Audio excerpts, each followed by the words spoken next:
Everybody. Good afternoon, everybody. My name is John Bleakney, and along with Jacques Alexis, we are your co-facilitators for this month's Evidence-Based Project Management Roundtable.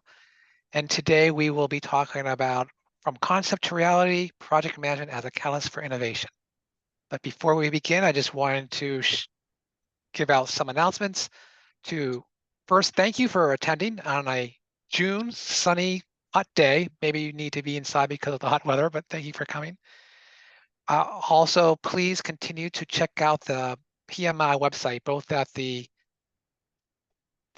higher level of the PMI higher level, as well as the Mass Bay Chapter. The Mass Bay Chapter has a lot of great opportunities to network, to attend other roundtables, and to go to other events.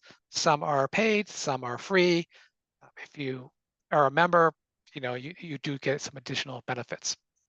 But please continue to look at that organization or that website for more information about project management.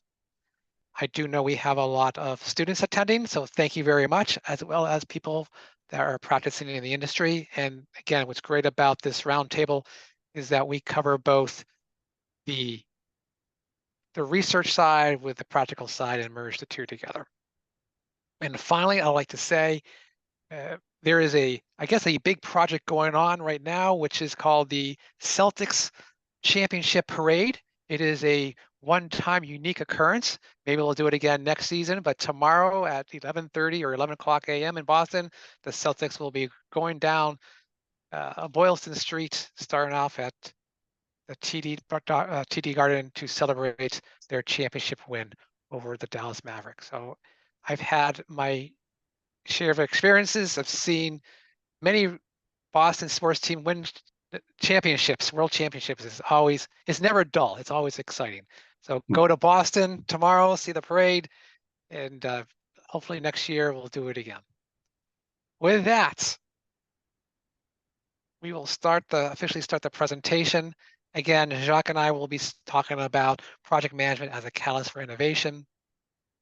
And here are our learning objectives. We are going to, bear with me, explain the role that project management plays in strategy implementation and innovation. We're going to examine the importance of risk management and one of my favorites, stakeholder engagement in project management. We will also identify key practices for each stage of the life cycle of the project. We will also apply best practices in project management to hypothetical scenarios. And we will also analyze different project scenarios to identify appropriate project management methodologies and strategies. And then finally, critically assess the impact of these technologies on project management landscape. So a lot to do in an hour. As everything, we need to look at what are our assumptions or our definitions. So the first thing is terminology is first one, project management. And this is the systematic process by which organizations plan, organize, lead, and control their resources and project activities with the explicit intent of adding value and achieving specific predefined objectives within a given time frame and constraints. And I'd like to point out that Jacques Alexis is the one that is cited for this quote. So very impressive that we have Jacques here with us. Right. So I want to give you a shout out to you, Jacques. It's a pleasure, really. So if you are familiar with the PEM book, this definition is a bit different from PMI's definition of project management as the applications of tools and techniques to project activities. But what is important here is that when we think about project management, we really think about the core functions of management. And that's what you see in this definition. Appreciate that. And in this one, the key terminology on project, we have two. The bottom one is actually from the PMI, which is a temporary endeavor undertaken to create a unique product, service, or result. And the other one, the top one is British Standard, British British standard. standard. Yeah, Right. I 6 to 7. apologize. Yep. And this is a unique process consisting of a set of coordinated and controlled activities with start and finish dates undertaken to achieve an objective conforming to specific requirements, including constraints of time, cost, and resources.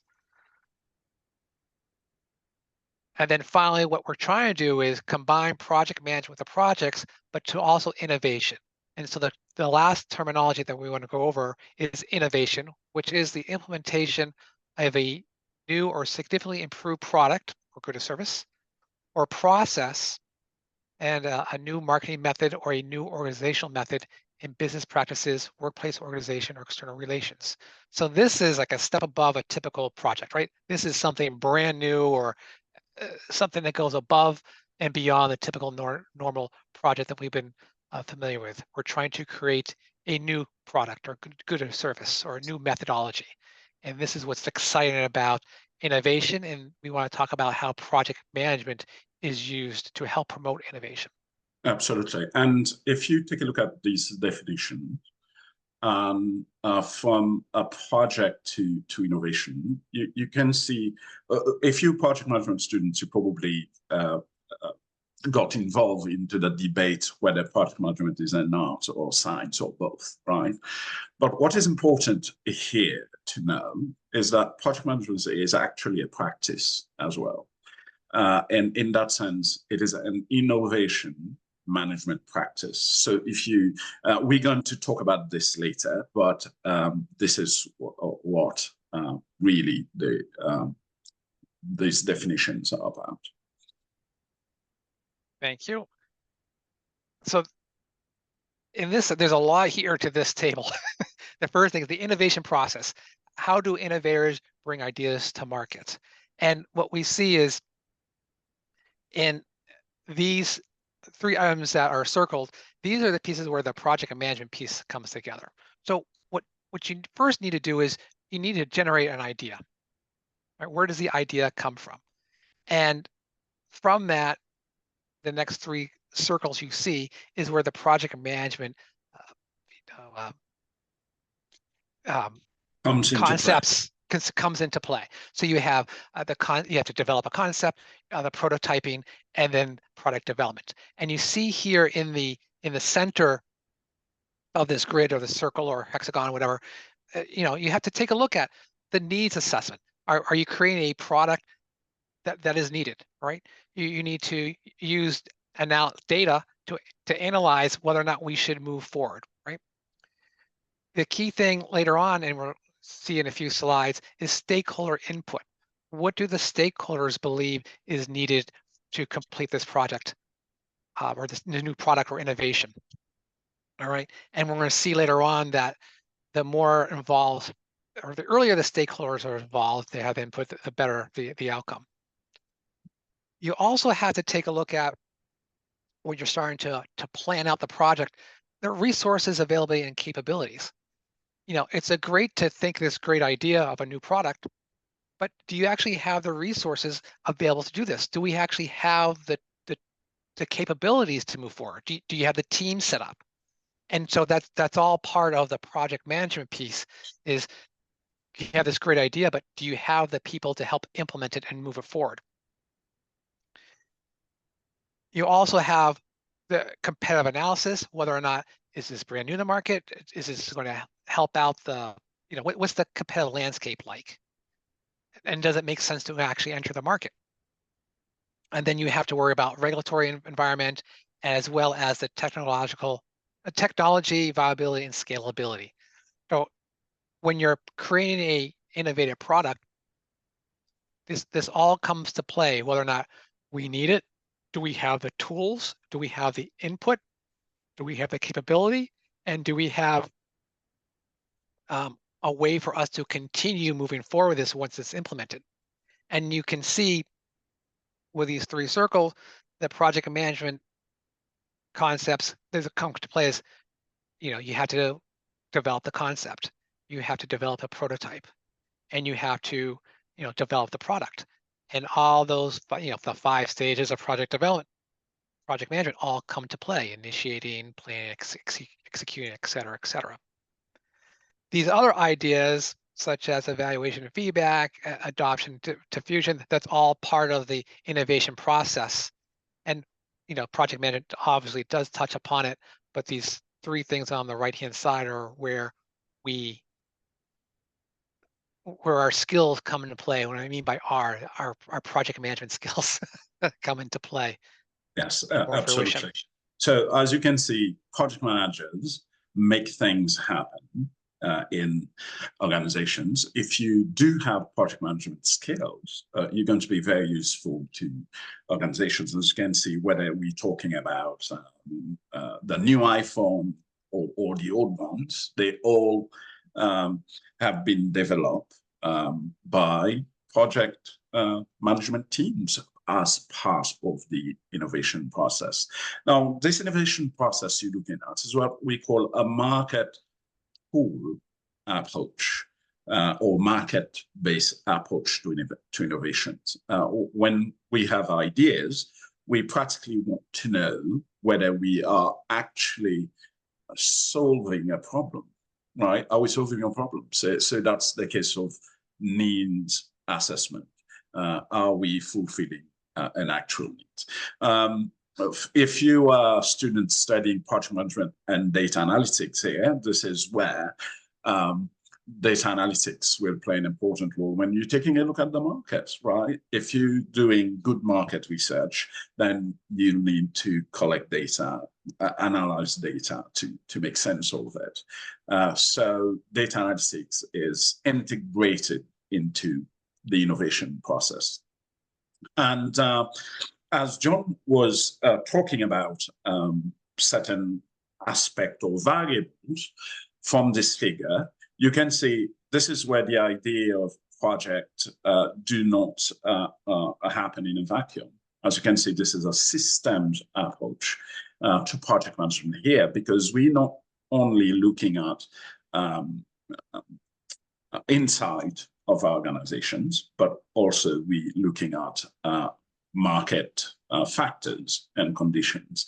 We're taking a look at competitions, although project managers do not do all this, because in organizations we have what we call division of labor, where there will be people in marketing, people at the portfolio level doing those research. But once we agree, this is, a good idea, let's take it to market, we need a good project team to make it happen. And that's project management and innovations very intertwined. Not very often people make this connection, but it's visibly, they visibly interrelated. So.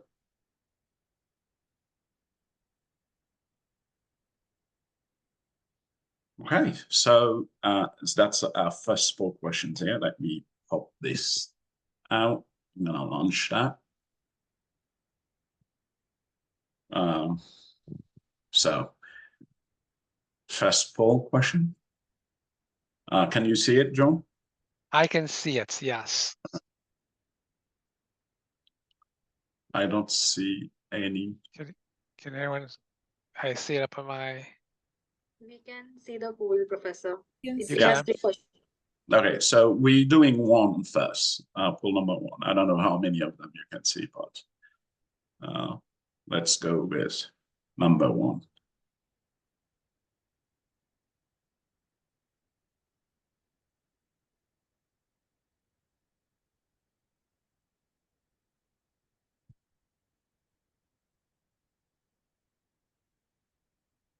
Okay, we have 9 out of 9. We have 30. We have 28 people in the meeting. Yeah. Okay. So we're 13 answers. oh my god. Now 50% have answered. Come on, let's get some more.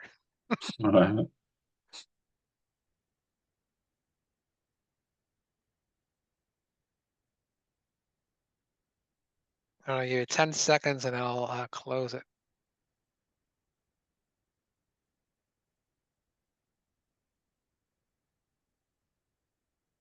All right, I'm going to end the poll. Yeah.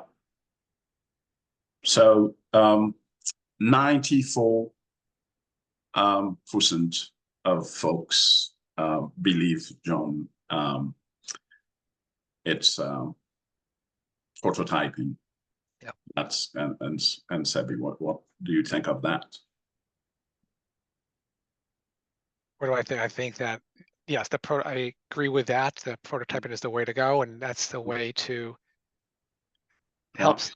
That's the first start of the process. You try to do things, and that's where you just figure out what's the strengths and weaknesses and what needs to be changed. Did I share the results? Oh, I'll stop sharing. Yeah. The other piece, four people thought a market analysis. I would think with market analysis, that can help make a decision on whether or not you want to move forward, depending on the if you want to move forward with the project to begin with. But the prototyping is the way of the actual process of creating that model. And then once the model is created, again, you can do additional market analysis to figure out, is it doing what you expected? Absolutely. So with a prototype, you can actually see how the end user will interact with the product, right? And collect more information to see if you need to go back to your design to make changes. And it is like relaxing and iterative process. We never create, the best product the first time.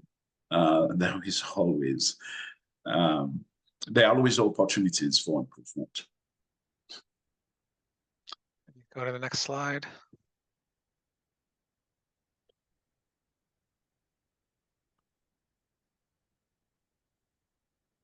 This is, do you want me to talk about this, Jacques, or would you like to? Sure, I can start with that. Okay, but great. definitely anyone is welcome to jump into the conversations and talk about experience. So when we hear what you have is the strategy implementation process. When we talk about strategy, we're talking about a plan of action that we create to achieve our long-term goals. So it involves setting objectives, analyzing the competitive environment, and deciding, the best ways to allocate resources and efforts to gain competitive advantage and achieve whatever the outcome you desire. So that's what you're looking at here. Now, the question I was asked, where do project managers come into play when we talk about strategy and strategy implementations? So it's really if you have a plan, you have to implement it. And project management is the bridge that connect ideas and markets, right? So if you have strategies, action plan, and you want to implement the strategies, you need to cross this bridge. So that's project management.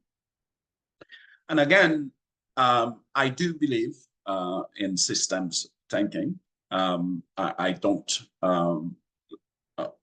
trust anything that happened in silo. So when we're talking about strategy implementations, we must, again, we go back to the idea of resource allocation, because organizations do not have unlimited resources, certainly not. So they must allocate resources in a manner that is optimal. So from a project management perspective, we need projects when we want to implement ideas. So, for example, if you have an organization today and you tell yourself, what are we going to do?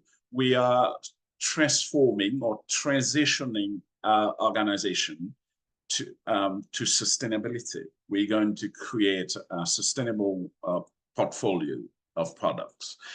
So you're moving products from fossil fuel base to other form of raw materials. And you need project in order for you to make those adjustments on your portfolio.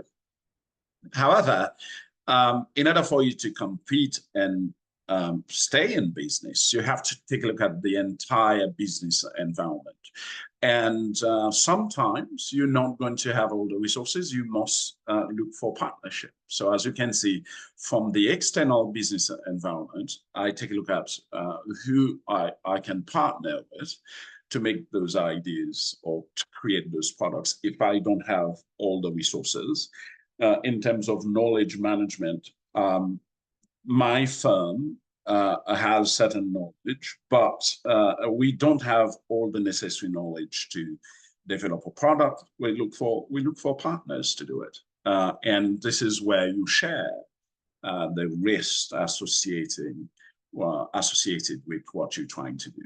Now, we have to take a look at the technology, where the technology is. Do we have the infrastructure? And also in terms of compatibility, what is it we're going to do? Who are the competitors?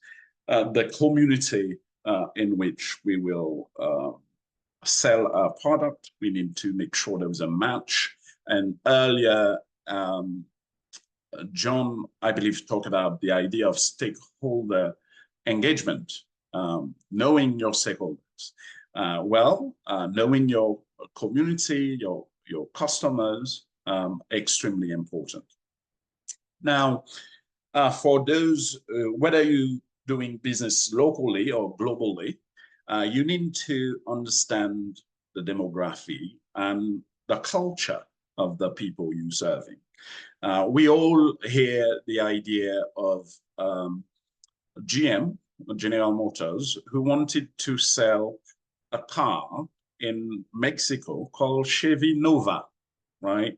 In Spanish, Nova means doesn't go, right? So when the car had problem, and people saying, well, it's Chevy Nova, what do you expect? It doesn't go anywhere. So you have to think about how you name your product so you don't get into some sort of cultural clash. And the laws, you must understand the government regulations. Sometimes you may need a partner, a local partner. If I'm going to do business in India, instead of going alone, I can partner with someone else. Joint venture, different types of partnership we can think about. But, and obviously, we do have more and more powerful activism across the world. People who are asking the protections of the natural environment. So when we take a look at our project, we think of the triple constraints of time, budget, and scope. But by looking at the scope of the project, this is where we take all these into considerations. The type of products we're going to create, how it's going to impact the community, where they're going to produce, or where they're going to be used, the end user, and also the natural environment. So the economy is going to play an important role, obviously.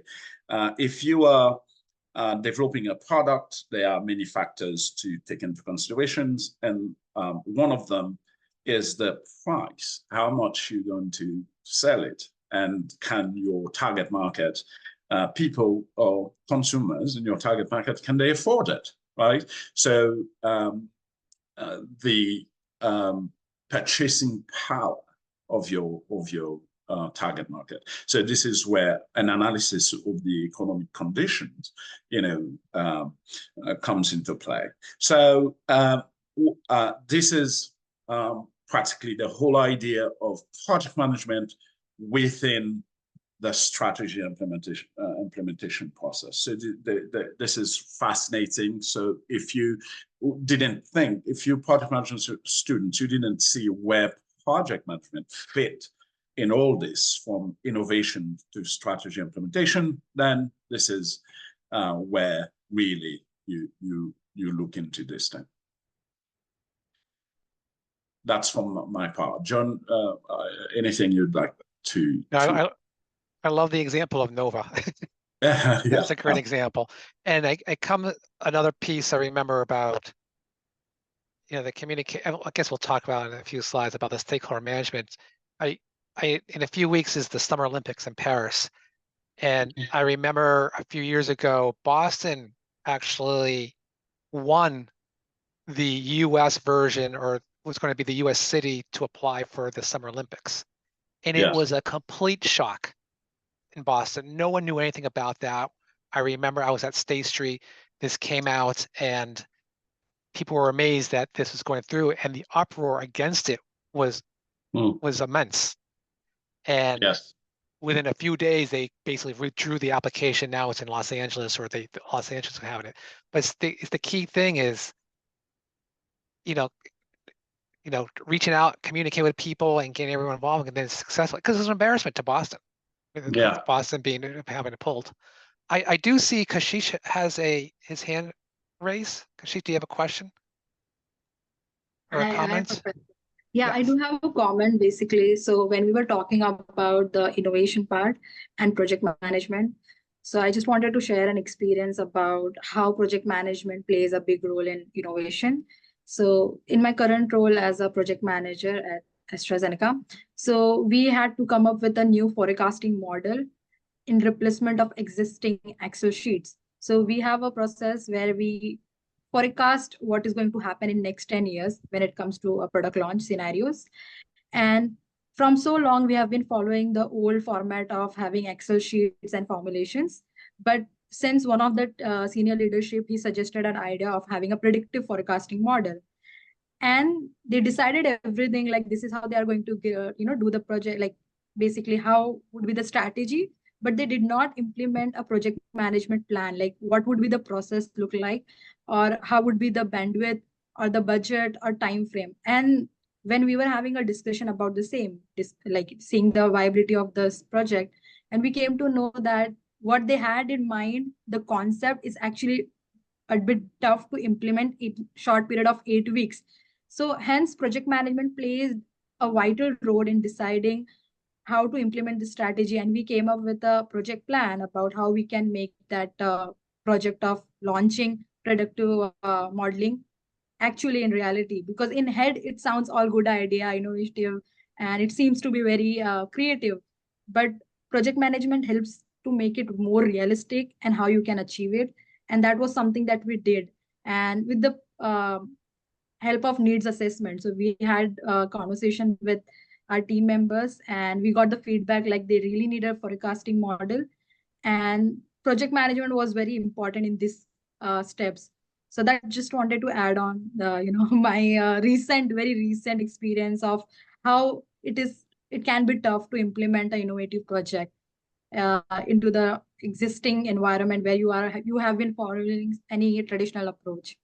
So just wanted to add a comment. Awesome. Thank you very much, Kashish. By the way, Kashish is the head of marketing at NUPM. Very nice. Thank you for introducing us, Professor. I see Yash has a comment or a question.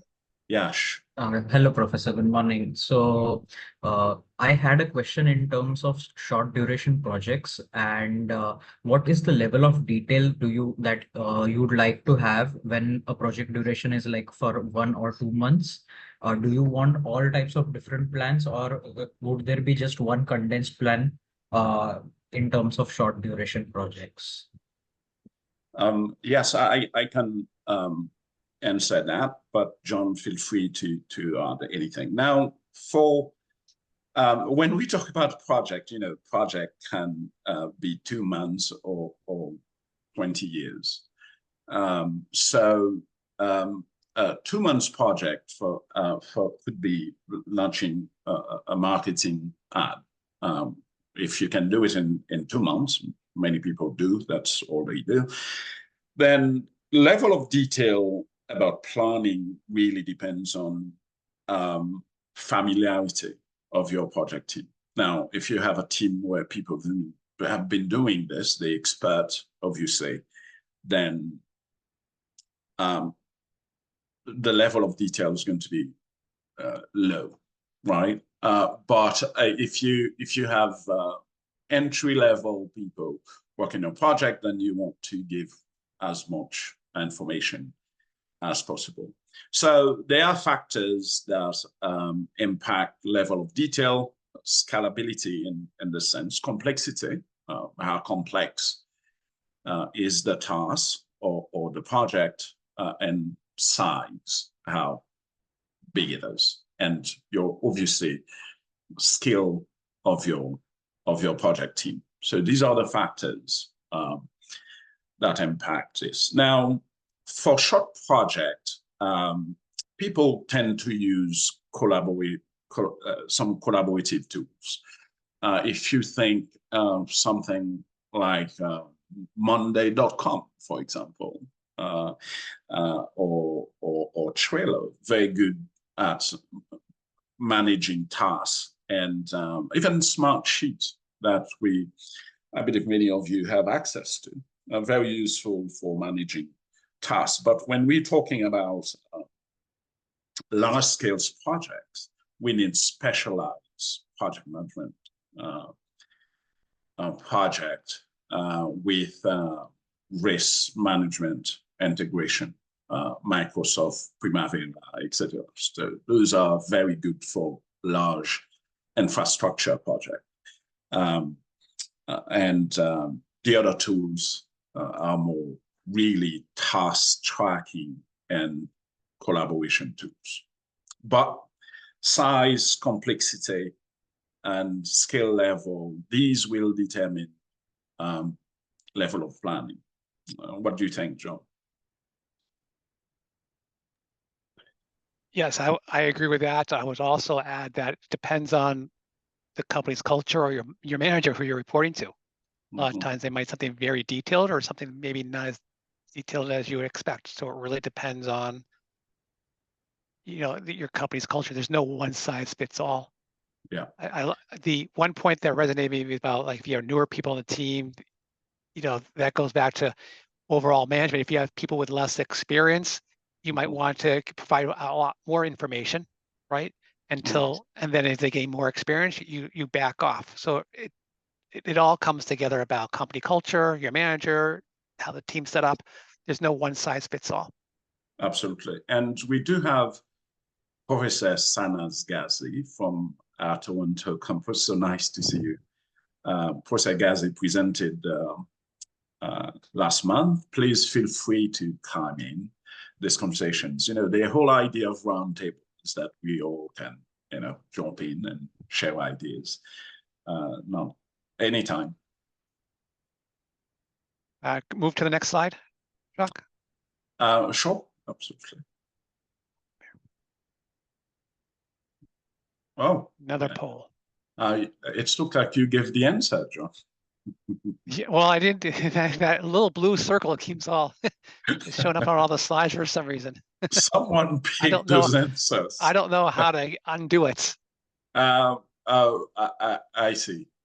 Well, I mean, I'm not sure whether this is a real answer, right? So let's launch the launch the poll. Yeah, it could be a tricky answer.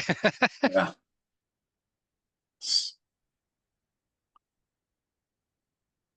I don't see it signed up. I don't see it showing. Oh, it's not showing? No.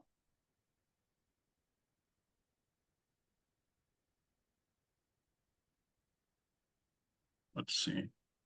Relaunch poll, maybe? That would, yes, that does it. Yep. Okay, so poll number 2. We'll go to question 2. What are the projects necessary Why are projects necessary for strategic implementation?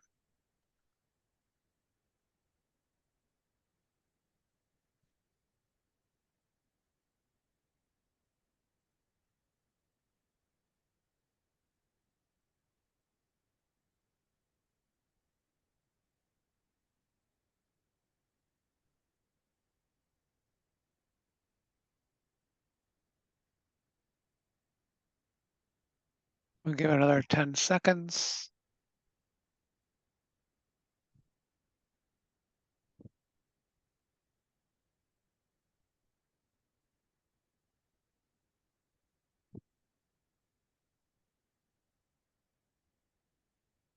All right, I'm going to end the poll.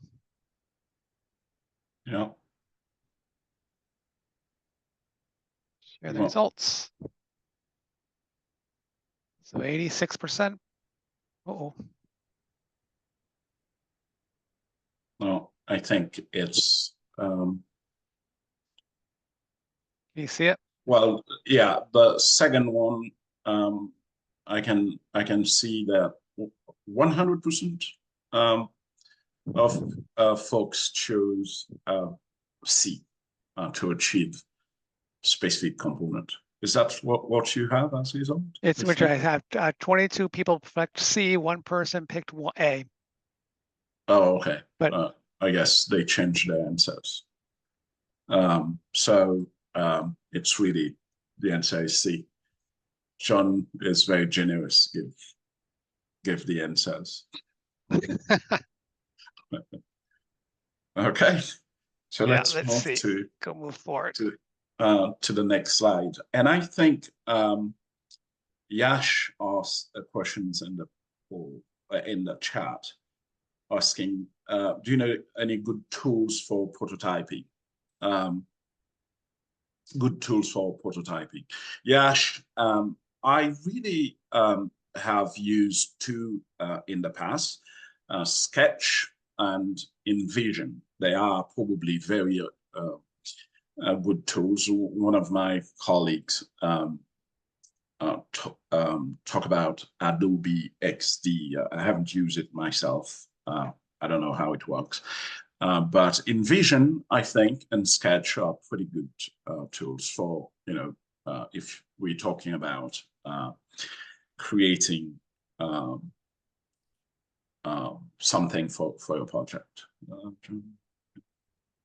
All right, so are those tools usually design based, like wireframing, or as project managers, do we need to prototype, like how does a dashboard look like, or what can be the end goal for the project? So prototyping is important to reduce complexity. So if you have a very complex project, you should plan many prototypes throughout the project lifecycle to understand the project, to make sure your end users understand, your stakeholders, they can take a look at it. So prototyping is really important in innovation project, particularly if you're doing something you haven't done before. So yes, the project team obviously will be at the forefront of developing those prototypes. And stakeholder engagement. John, is this your slide? I think yes, so. We have like 20 minutes left and a couple, like halfway through, so I'll be quick on this slide because we talked about that. But basically, in this slide, we're talking about the importance of stakeholder management as being successful in innovation, right? We want stakeholders to have early involvement. We want to have continuous feedback with everyone involved. It helps get increased buy-in, even if a person doesn't like the end, a decision made. If studies have shown that if stakeholder or people are part of the process, they're more satisfied with the end result. You also want to have bring in a diverse group of people. So not only based on DEI, but also, don't forget the accountants or the lawyers or the engineers all together, because you see different perspectives of issues going on or that might come up. You also helps with increased stakeholder engagement, helps with enhanced communications and developing long-term relationships. All right. So this concept underscores the importance of considering a wide range of perspectives and interests in the whole decision-making process. All right. And it also recognizes that various parties have a stake in the organization's success and its sustainability. So while you may think it's painful to bring in the lawyers, they need to be part of the process from various aspects. Don't forget the people in the mailroom if you're doing marketing and things like that, or social media. They all play a role, and they can all have a positive impact on the success of the product. Yes, true. And from a project management perspective, if you are you developing a product, obviously, we talk about the idea of prototyping, and throughout the project lifecycle, you must plan where you're going to get feedback from people. Sometimes you may not like the feedback you receive, but you need actually to collect feedback from your stakeholders. It could mean sometimes you have to have conversations with your sponsor, share the feedback you're receiving, and your designer to see if there is a need to review your design, etc. But product development in that sense is very important. Now, if it is a large-scale project, usually you have a blueprint. The scope of the project is clearly defined in advance.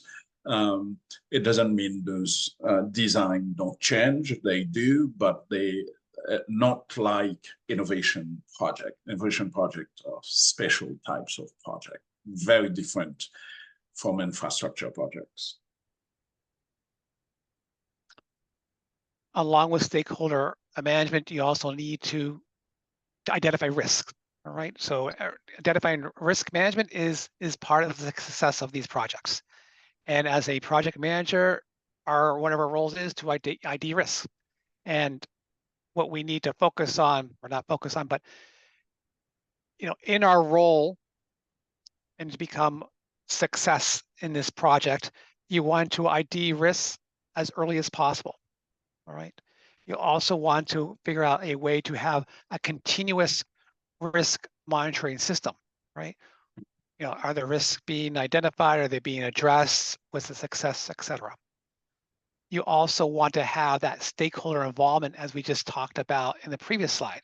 So stakeholders can also be used to identify all these risks and the concerns, and maybe ways to mitigate or minimize these risks that may occur. You also want to figure out a way to develop some sort of contingency plans. In my old job before I came to Northeastern, I actually did business continuity plans. It's a detailed plan about what would happen in situations if something doesn't go well as expected. All right, and this helps identify critical roles being played.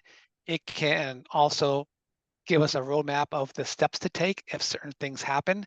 And if you have a plan beforehand, if something happens, you don't need to think about it so much. You actually have a plan of what to do to move forward to help minimize any disruptions. Risk identification also helps identify the prioritization of these risks, right? What are the priority levels, and where do we place it in the whole scheme of making this innovative process or product? All right. You take a look at things such as the likelihood of it happening, occurring. What would happen if it did occur? What's the outcome or the negativity? How easily is it can you detect these types of risks? That can all play a role in prioritizing these risks that may occur. And then finally, I think that doesn't get a lot of publicity would be creating a culture of risk awareness, right? You have to cultivate that, have people be aware of risk and what it could happen to the overall process or the product, and trying to cultivate a culture of being aware of these risks and to have it addressed and bring it forward is something that needs to be developed. I think could be not, people forget about this last piece. Very good. And that's actually very important. The number one project management principle is that when you are initiating a project, you must make sure that the objectives of the project are clearly defined. So project objectives must be clearly defined. That project management principle number one. And this is true wherever you are. And the International Organizations for Standardization, ISO, in their standard for risk management, ISO 31000, they define a risk as the effect of uncertainty on objectives, right? So in order for you to manage risk properly, you must know what the objectives are, and then you can think about what might enhance or hinder those objectives, right? So it's extremely important to start with the basic, clearly define project objectives that are measurable and specific. That's very important. We have another poll. Let's launch it. Looks like you have to relaunch like we did before. Yeah. There we go. For number 3. Let's do poll number 3. And I remove the circle, so we don't know what the original correct answer is. I'm pretty sure they know. I'm sure they do.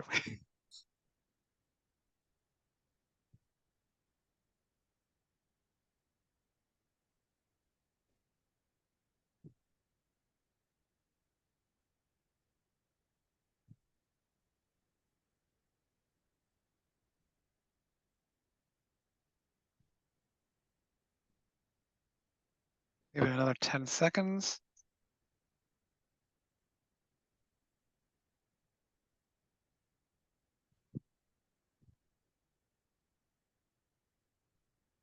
All We right, have and the 20. poll. No. We have 75% participation this one. All right. Oh, that's great. That's awesome. So what do we have? So we have most people, 91%, says to identify, assess, and prioritize risk for mitigation avoidance. For risk, C, to identify, assess, and prioritize risks for mitigation or avoidance. Okay. And some people thought it was A and others thought it was B, but C is the correct answer.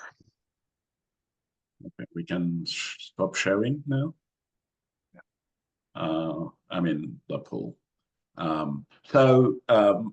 Any questions or comments here? Remember, No? it's, the floor is always open.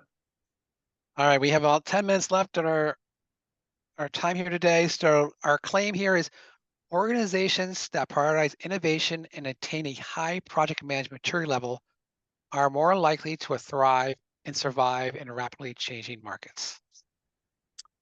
Now, I don't think this claim is based on 50 years of research on the topic of innovation. Now, if you think about it, not only from an organizational perspective, but if you take a look at nations, the most innovative one are the most successful.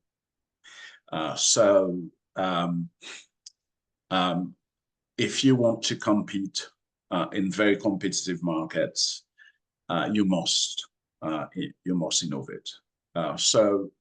This claim is actually supported by solid evidence. And John and I, we always open to share research with our community. This is our learning community. We come here together to talk about topic. But if you need to talk about any research or any topic, please feel free to reach out. It looks like we have questions in the. Oh, you are welcome. Thank you, Sanaz. Thank you very much. John? This is actually bonus to our conversation.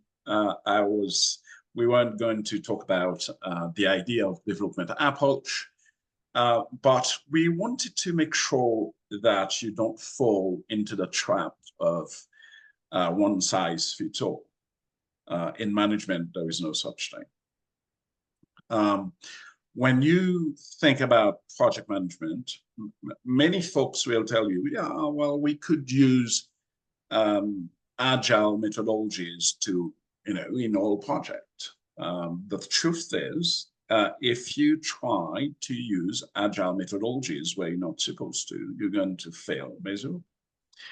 You're going to fail and you're going to lose money, you're going to hurt your organizations.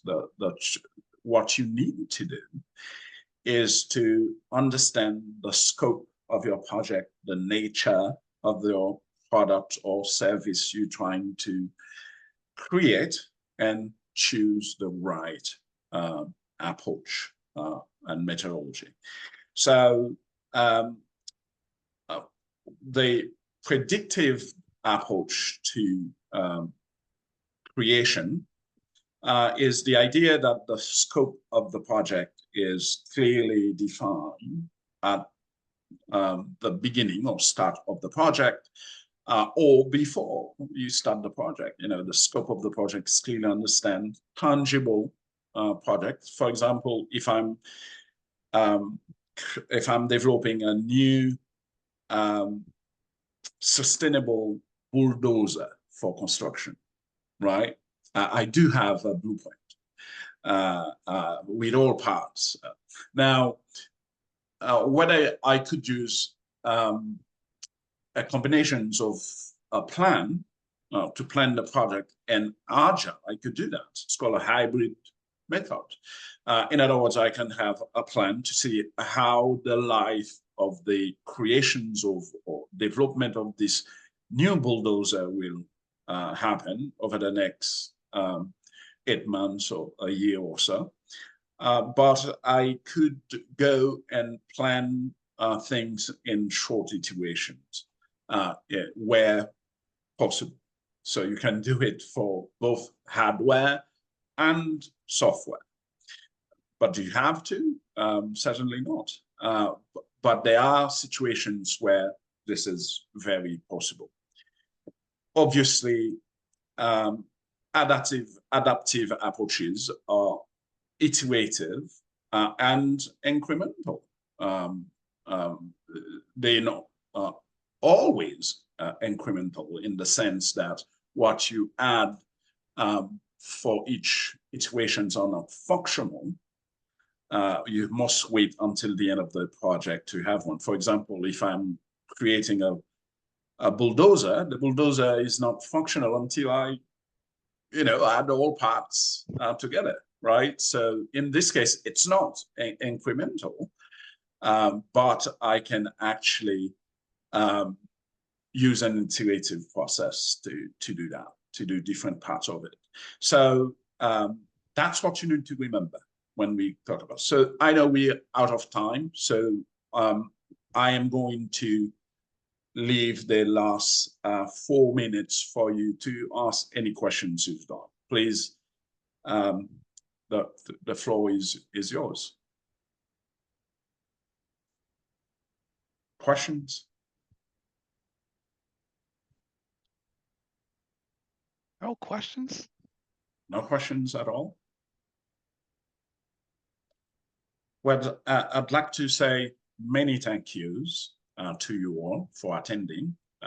This is a great group, considering You know, we are in June, in the middle of the summer, so it's really happy to see. I'm really happy to see all of you here, and I look forward to seeing you next month, the third Thursday of the month, and same time. If you'd like to share ideas about your practice, about your research, what you do at work, you can pick a topic and reach out to John or to me.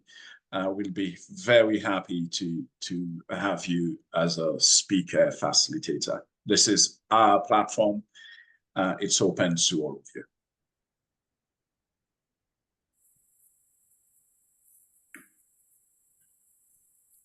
There's a Thank you question. very much. It was great. Thank you. Thanks for coming.